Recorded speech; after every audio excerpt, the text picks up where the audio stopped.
say what a pleasure it is for me to be here with you this evening. And without further ado, the nominees for Best Book of a Musical are Dreamgirls, author Tom Eyen, Joseph and the Amazing Technicolor Dreamcoat, author Tim Rice, 9, author Arthur Kopitz, and The First, authors Joel Siegel and Martin Charman. And the winner is Dreamfingers.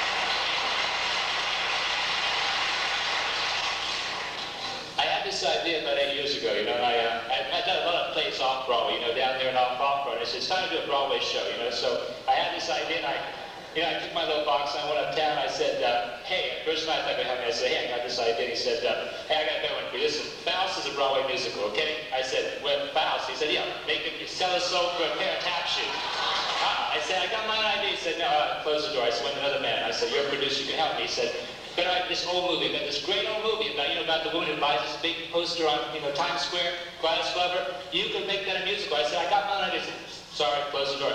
I went to another guy and said, hey, got an idea. He said, I got the rights to a 1920 musical. You can update it for me. You know how? I said, I got my idea.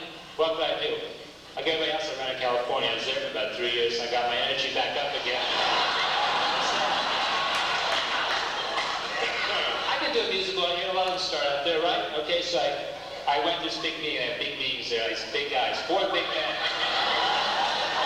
They were behind this big desk, and I said, hey, I got an idea.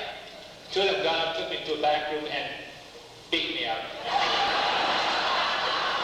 I crawled back to New York, and I was in this room, and there was this guy named Bob there. He said, you know, he called me, he wanted to do this show, and I said, I can't do this show, I like it, but I got my own idea.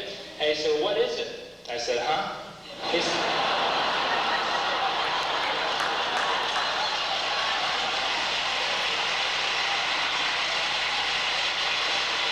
said, it's about these 3 backup singers. Well, they're not really backup singers. It starts, you know, it's rhythm and blues, early 60s, about assimilations. They do something called this other guy, and I didn't know about his name was Michael. Michael came to me, so we'll continue. I said, it's about a 3-girl singers. Is this the musical? I said, yeah. I said, he said, well, where's the music? I said, I called up Henry. I said, Henry, get over here. I got 2 live ones here.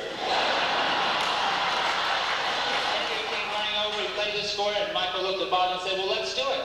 I said, huh? And he said, what do you want to do? I said, oh, please now. It's been 17 years. Please now. They said, okay, we go, and we're here. I share this with every writer I know from downtown.